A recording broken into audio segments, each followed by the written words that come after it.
dark. So this is the spot. We're camped on this side.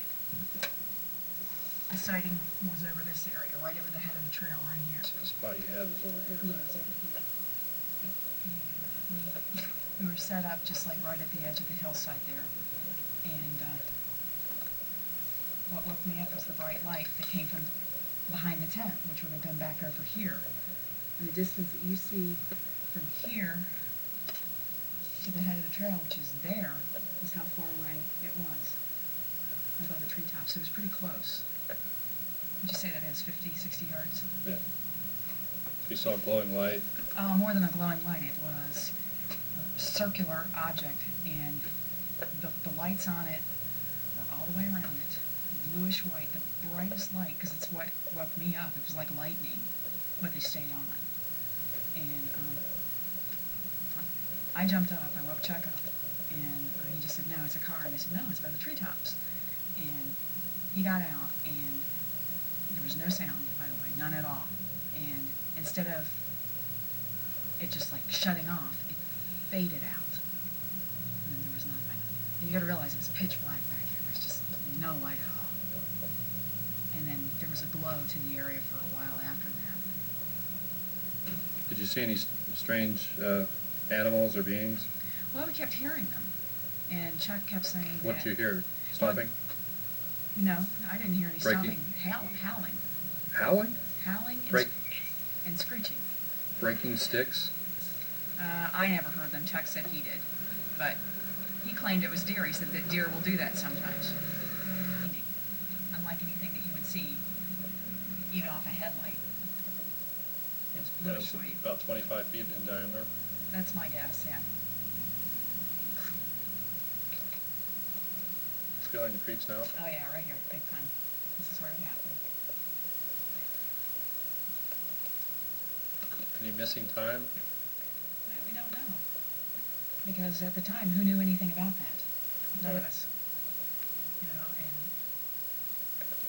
I just know that Chuck and I were sick the next day too. You know, like we had food poisoning. Really? Yeah. Any eye irritation? Well, can't tell you specifically because anytime I'm outside, allergies, you know. Right. But we were both like sick to our stomach, but Kelly wasn't, and we all ate the same thing. But Kelly didn't see it. No, Kelly did not see it. Where was she? Asleep. Oh, like asleep. dead asleep. She didn't wake up. Never, Never. never. Well, they say some people who don't have psychic abilities will not even be aware of something paranormal going on. They won't wake up. Well, it's not for lack of trying. We shook her and everything to try to tell her about it, and she wouldn't even wake up. She just... That's odd. Yeah. It was like she was dead. You know, Chuck's first thought was that it's a car.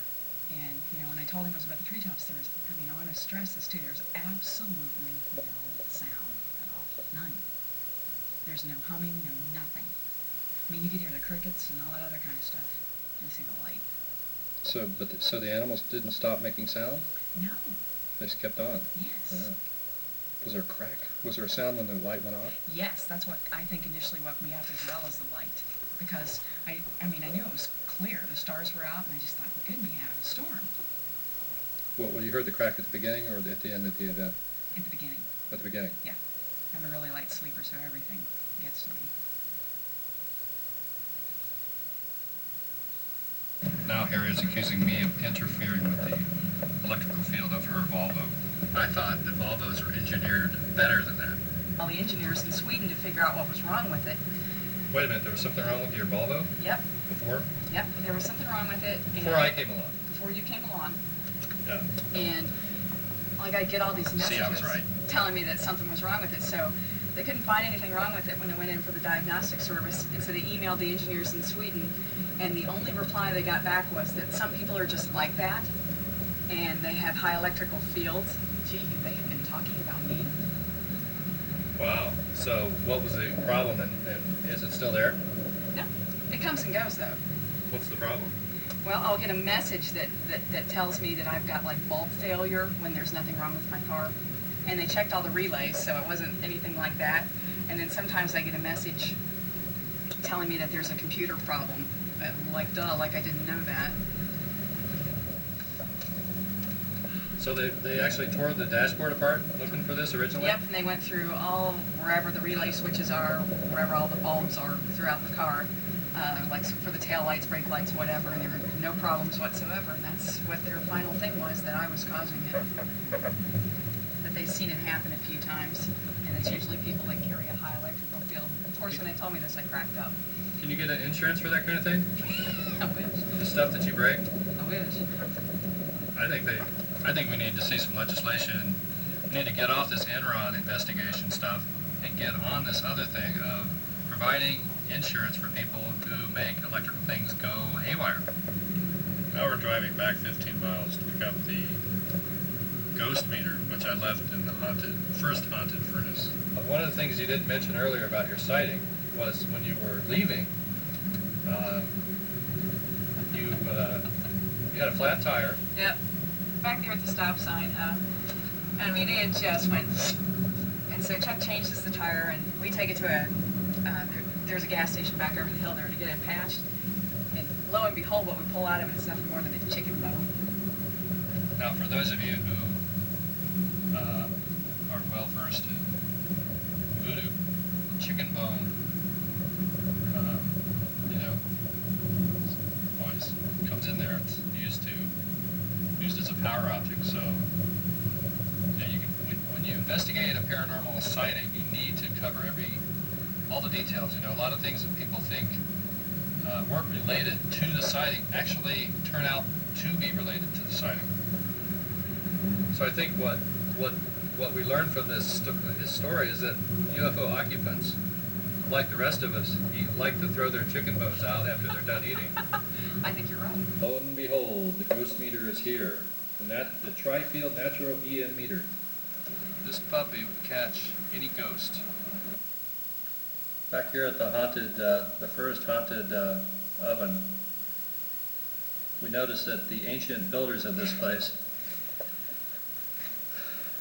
built it so that at this time every year, the light from the sun would shine through the hole in the roof and illuminate this V8 can embedded in the wall. Where did these ancient builders get their knowledge? Could it have been from aliens? Could this be the glove of an ancient workman who built the V8 can holder? We are Camp Conley Road, one of those main sighting areas. Point Pleasant, West Virginia. What about it, Harriet? This is where most of the UFO sightings were at night. There used to be anywhere from 5 to 10 a night during the period of 1966 to 1967 for about a 13-month period.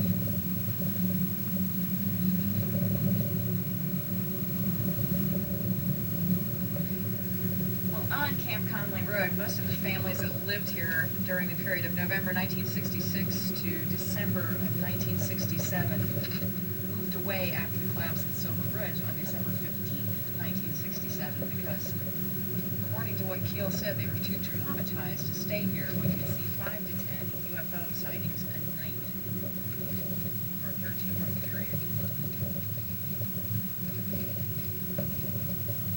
Help, the road has turned to gravel. So you're saying that in the old days, the UFOs would follow this power line and the creek under it, or near it. Right, all the way to the river. All the way to the river. Where the huge power plant is, yeah. Which we will see soon. So, after all these UFO sightings and then the bridge collapsed, you were saying that the residents of this road moved out? Several families moved away and made Keel aware of the fact they were moving away just because of all the sightings and the strange things over a 13-month period. Keel's the author of the Mothman prophecies. Right.